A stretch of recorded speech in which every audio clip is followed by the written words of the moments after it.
เรียบร้อยเข้ามาบาทนี่เนาะเรือชาวสุดท้ายบ่นี่อ่าคาดว่าสิเฮ็ดให้มันแล้วบ่มื้อนี้ฮะสิให้แล้วหรือบ่แล้วมันเลื่อยมันโยบ่ได้ก็มันกระเทินได้คำบ่แล้วมื้อหน้าปัดสิมาย่อได้มาเอิ้นปัดสิกระเทินมาบ่ได้มาเอิ้นนี่เนาะฮะมาเฮ็ดหยังมาเอิ้นนี่ขุดเสาโอ้มันบ่ขุดเสาแล้วตะเว้นก็เทไปนำมาวัดระดับน้ำเที่ยงขุดเสาเนาะขุด9เสาโหมาเอิ้นนี่สิได้อันเทหรือบ่นั้นเนาะต้องเร่งมือแล้วเนาะมือที่2แล้วบัดนี้เนาะเอาจกเอาส่วนมาอีกแล้วเอาสลิงแล้วมาอื่นเนาะเจ้าก็ได้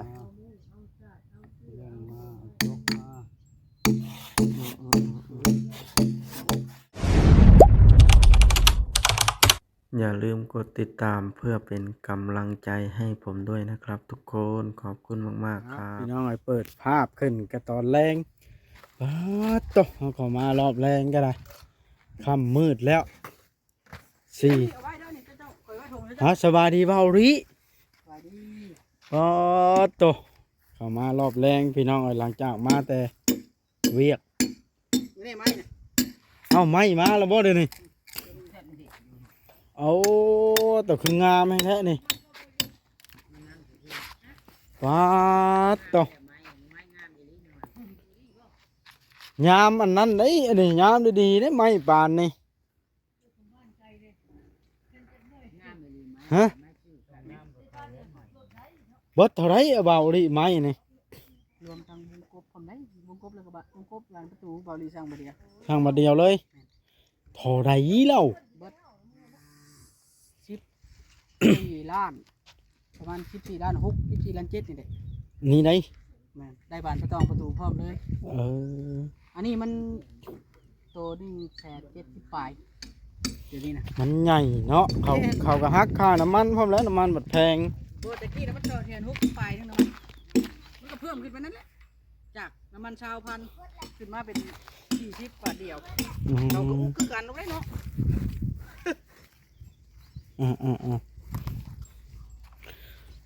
ใช้เบาแอนเมื่อแล้วบ่เมื่อได้เฮงละมีหยังอันนี้แค่ที่เดี๋ยวนี้เป็นได้ลุงคาดว่าสิแล้วนะวันนี้นะคาดว่าสิแล้ววันนี้นะสิแล้วล่ะเรือต้นเดียวเท่านี้บ่แล้วยังค้างนึงอีกแล้วแต่ละโต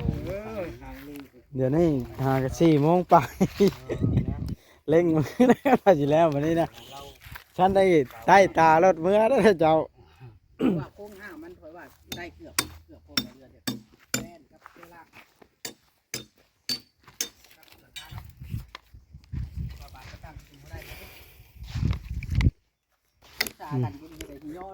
อันนี้ได้อยากจะค้นมายอในช่าง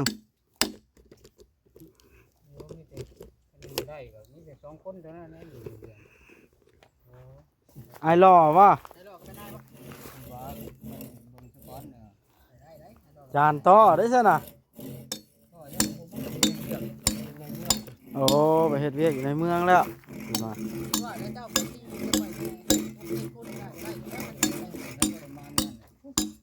ค่อยมีกำลังวังซานึ่งได้ดีเลยข้าวนะลุงนี่ครับโอ้ยไงให้เจ้าโป๊กว่าจะมันจะซา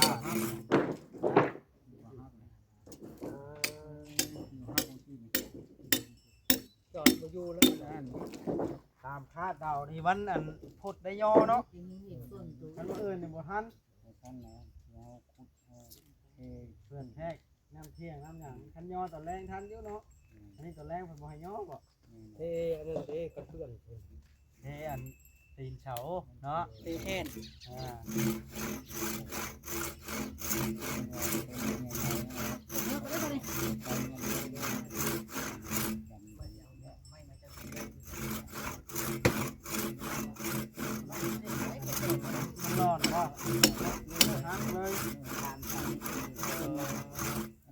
จะเผาเมื่อป้ากันนะป้ากัน เฮ็ดยังลูก เดี๋ยวถ้าเมื่อพร้อมกัน บ่ เนาะ โอ้ยงวด โอ้ยเฮ็ดได้จังว่าเมื่อป้ากัน ป้าเสียกินได้เนาะบ่ เฮ็ดไปทั่วแท้เมื่อป้ากัน ใช่ไหมอยู่เดี๋ยวเรา อยู่ถ้าเมื่อพร้อมกัน บ่ค่อยเรียกนี่ยังเรียกข่อยโทรนำมันไปตลาดดูบ่ได้ไปแล้วมันมื้อไปแต่เช้า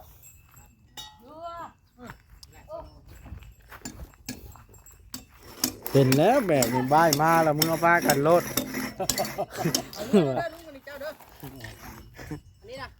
เอาไว้เดี๋ยวตัวนี้เด้อตัวข่อยชื่อไม้เอาไว้ใช้น้ำแกงกินแต่ละมื้อมื้ออื่นมามื้ออื่นนี่นั่นขาดนี่ ป้าเนาะ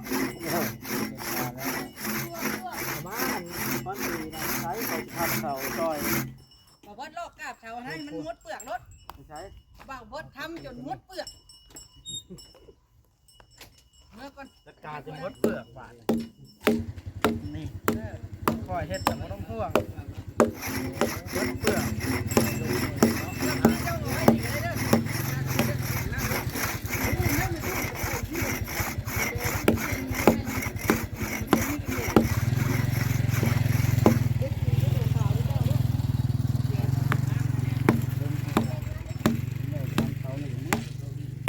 ฮะทานเช้าตัวไหนหรอกตัวนี้กับมันบางบ่บางข้อซองดิข้อซองตัวนี้โอ้ตัวเทิง เป็นคนละคางนะบัดนี้ตัวนี้ก็แล้วเลย tôi có bước sau quá nó thì chắc thì tích gì phụ bà chọn leo tao ăn đi nó anh chắc anh leo tao ăn đi ตากระติกนะถึงว่าผ้า mít tè sọt thì มีแต่หาผ้ามาพบมาเท่านั้นซอยนะเนาะ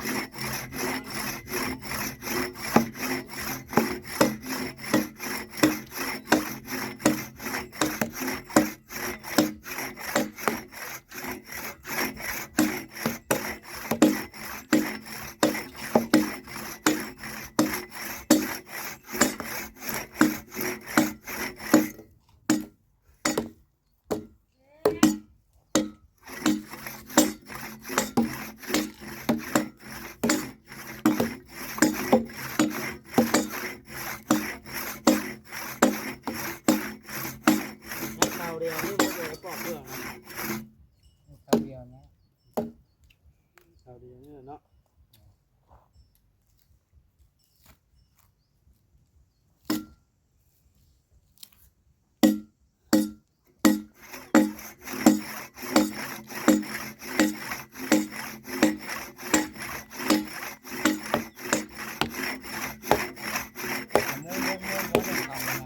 ยามนี่นานแจ้งเนาะ แม่น นานแจ้ง แต่ ห เว้น รือ ยัง บ่ แจ้ แจ้ ง ง ไว้ ไว้ บ่ บ่ มันฮ้อน แจ้งไว้เนาะ chèn quay ทางนั้นค nan ค khẩm ำเพราะว่า6 โมงนี่ยังบ่ได้มืดแต่ยามนี่ แม่นม้วน ยามหนาวใช่จ้ะ แม่น 5 โมงนี่เริ่มงมไปแล้วได้ โอ้ย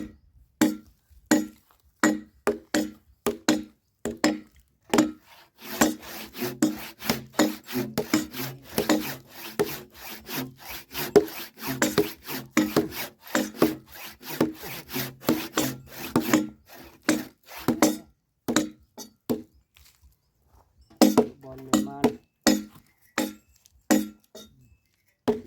kén hơi mày mày tôi ก่อน nịch ก่อนจับหางงัวเนาะ ฮะ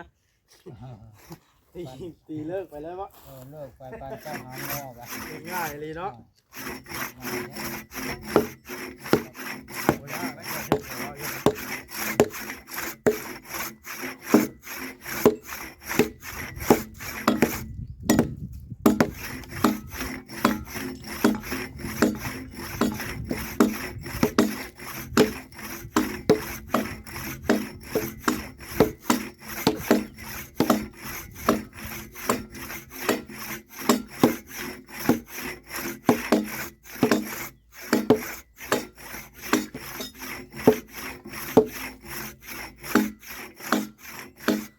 เอาดิ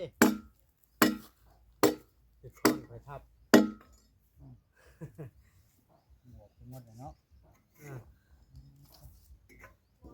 ทำหมดแล้วกับมาเอิญผัดข้านเทินมาเนาะ คำกันลุยได้ไปดิ แม่ เทินเด้อ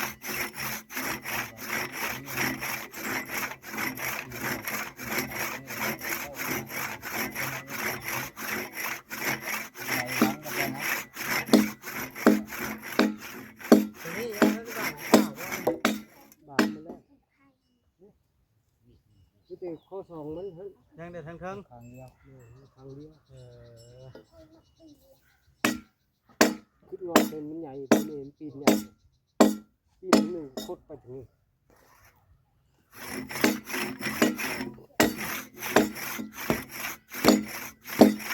เอาค่าสร้างมันจะบ่เนี่ยสี่บาทก่อนสิ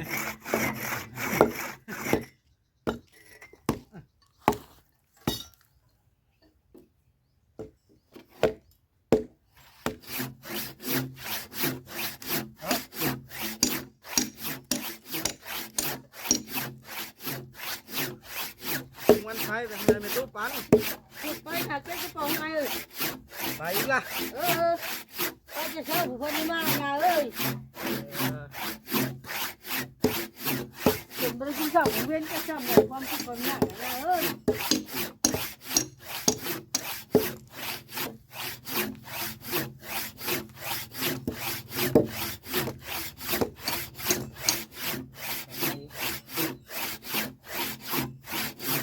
บอกเรื่องจะวางเว้นน่าใช่น่าหนึ่ง ไม่ได้เงินโครงการก็ไม่ได้หน่อยแล้วนะ การเรียดนิด เดี๋ยวนี้ เรียดตื้อไว้ในนั้นอยู่แล้ว บ่ได้มันได้เงิน ได้หลายได้มั้ย โครงการนี่บ่ได้ว่าวได้เป็นไม้เป็นหยังโอ้ย ถ้ามันก็บ่เราก็จะบ่ชื่ออันเราสิชื่อแรปเตอร์เราเอาเฮ็ดเฮือนแล้ว เพื่อนกันแล้วเลยทำมาแล้วแล้ว สิขึ้นก่อนสงกรานต์นี่เนาะมันว่าสิขึ้นก่อนสงกรานต์เชิญได้ค่อยไปขึ้นน้ำหัว เพิ่นบอก เฮือนแล้วชื่อรถก่อนแรปเตอร์ รถบ่ แรปเตอร์รถอัน รถพอ รถพอร์ตแรปเตอร์ราคาแพง โอ้รถพอเนเตอร์นะ อ่า สูงนะตัวน่ะ สูงใหญ่ แบบรถเมกานี่ อืม แม่นได้รถพอร์ตรถดุดนะบ่ชื่อแบบนั้น มัน พอ เวลาเฮ็ด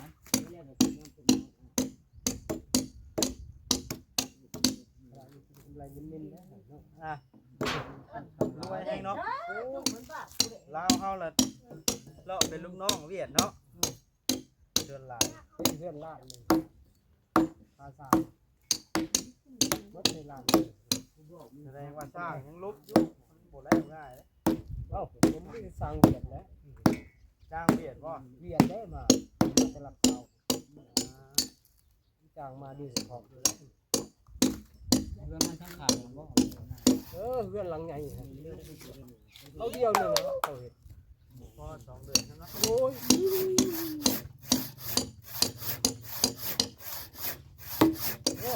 คนก็บ่ธรรมดาเด้อชาวนาเราแรงนี่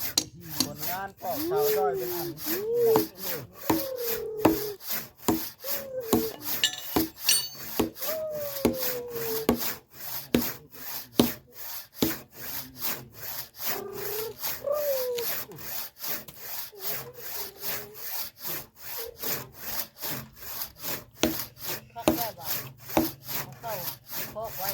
ฮะ เอาพึ่งงัวก่อยให้นะก็เนี่ยก็เบี้ยนั่นและเบี้ยนี่เจอรถมาโดนหมดเยอะไว้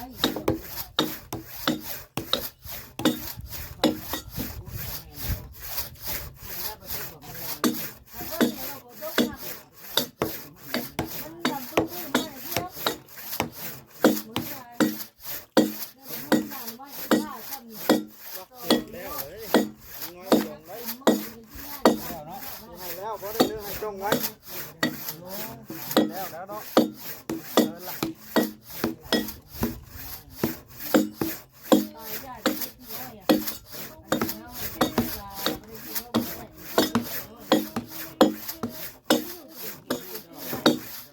ใครแดดอ่อนแล้วค่อยออกมาได้เว้นนี่ค่อยออกมาใกล้บ่ได้ก็แห้ง เดี๋ยวคน งามแต่ที่กินง่ายจะตายอ่ะมาจนบ่กินเลยจังหวะ นอน นี้ อ น่ะ อกมาเนาะ เออ บัดสิแกงบ่ชุบคันในงามแล้วบ่ชุบบ่ คนขาวไปนี่ยันดำแล้วดำทุกกันแล้วเขาจะดับหมวกเอาหมวกใบใหญ่ขาวแล้วบอกฮะขาวแล้ว ขาวบ่ว่าเนี่ยว่าอัน ขาวน้อยเนาะ ดื้อแล้วตัวเองก็จ้ามันแบบนี้มันจะ มี ตาย แดดๆนะก็อยากเอาพูดแล้ว เนาะมันจะตายเขาเห็นแล้วอร่อยเรื่อยๆแต่มึงหลานมึง ยิ่งเขามาผิวยิ่งเขาไม่ได้ถ้าเป็นผิวต้องก็ จะห่อนบ่ข่อยว่า เออว่า ห่อนแล้วก็อยู่ในบอลกำลังอยู่ในบอล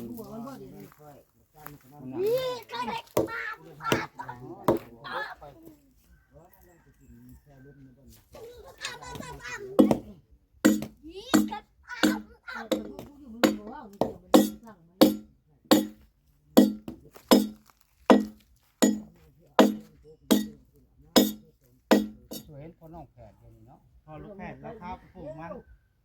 มันเนาะ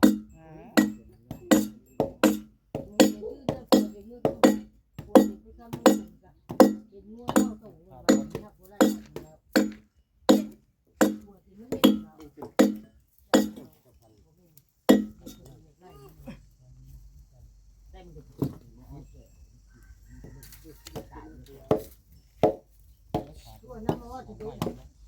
มันจะเป็นเสมอเด้อ เรียบร้อย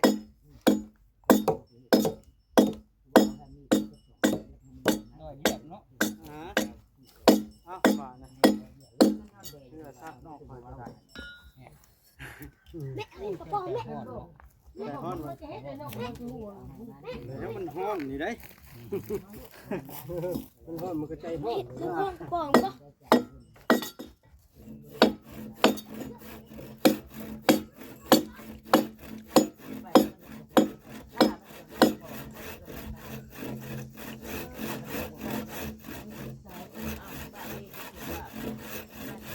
โตพี่น้องเอ้ยตะเวนคอยคำลงแรงทางสร้างสองสร้างเฮ้ย สบายดีจ้าสบายดีแบบว่า เอ้ามีทุปันมาพี่อีกหรือบ่เดี๋ยวนี้ โดย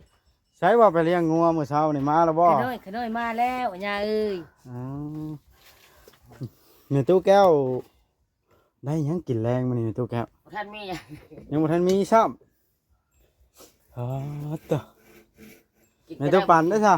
ขน้อยน่ะบ่มียาเอ้ย ต้องชุบหน่อไม้ลายอยู่ในเฮือนนะ น้ำไม้เพิ่นขน้อยนั่น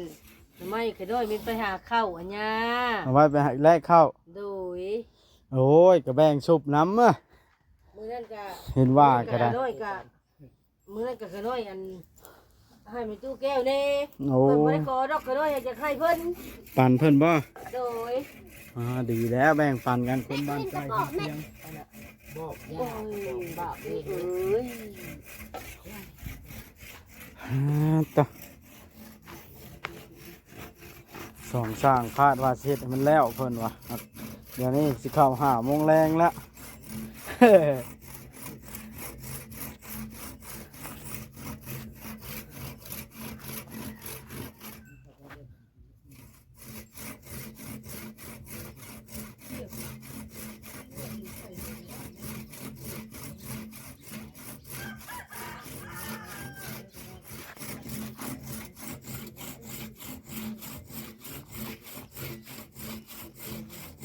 ใหญ่มันได้ปาดใหญ่เนาะมันละเสียเวลาหึง ปาดหนามันใหญ่มันกดปาดงั้น คันจักจะโอ้ยเนาะเร่งแต้นใช่แล้วบ่ต้องห่วงใหญ่มาโลดอะนะ บาทเดียวเท่านั้นแล้ว2 บาทมันลง หัวหน้าโอ้ว่าสิเอามามา จักอันนั้นจักติดได้หรือบ่บ่ได้ติดเป็นปีแล้วจักลุงเวียง จำเก่าเลยเนาะ จักค่อยในซื้ออันว่าสิซื้อเฮ็ดเกี่ยวกับเฟอร์นิเจอร์ปีซื้อนั่นบ่ แม่นเลยหันบ่ได้ใช้เลยบ่ได้ติดบ่ได้ ใช่เลยไอ้ใช่ตัดปืนเล็กหน่อย แม่น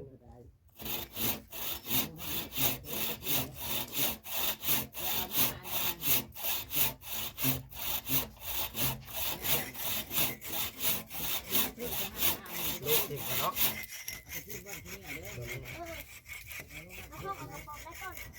ลูกติดกันวะ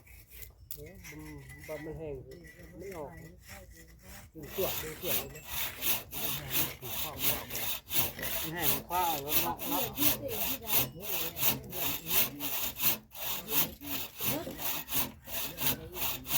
เรียนลูกเสือหม้อพี่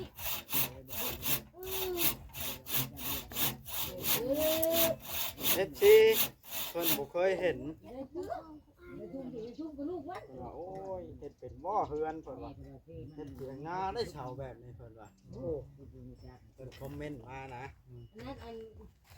ตัวเมียมันเมียมันเกิดได้เพื่อ เพื่อนคนลาวเฮาเอาเสาไม้เฮ็ดกระทมเทไปเนาะบ่ได้อึด มันได้ชุ่มน่ะ บางประเทศเขาสิว่าว่ากระท่อมแล้วเขาบ่ได้เอิ้นเพื่อนเสาแล้วห้องเพื่อนดูกันเพื่อนเลยอาจารย์ยังบ่ เฮือนคนมีเงินได้จังมีไม้เงินต่างประเทศ มีเงินแล้วเพราะว่าคนมีเงินแล้วอยู่เว้าคนทำคนเว้า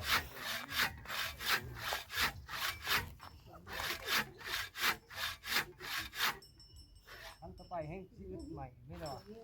แม่น ให แม่ ม่ น คำนี้ยังบ่มีมีได้ใหม่เคยจับปลูกไม่พริกไม่หยัง พี่น้องไอ้ตะเวนนี่ยังสูงอยู่ดอก เนี่ยได้ใหม่ เพิ่นสิเร่งมือเฮ็ดให้มันแล้วบาดนี้เฮาก็สิได้เดินทางกลับก่อนค่ำแล้วเฮาก็มาแต่เช้าพุ่นดอกแต่ว่าไปเวียกน้ำเมียโทรมานำเราไปน้ำเพิ่น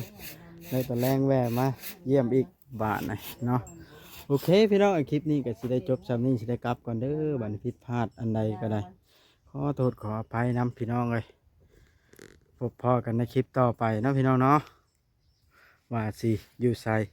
พ่อกันอยู่ไสพี่น้องไอ้รอติดตามเบิ่งเด้อพี่น้องเด้อ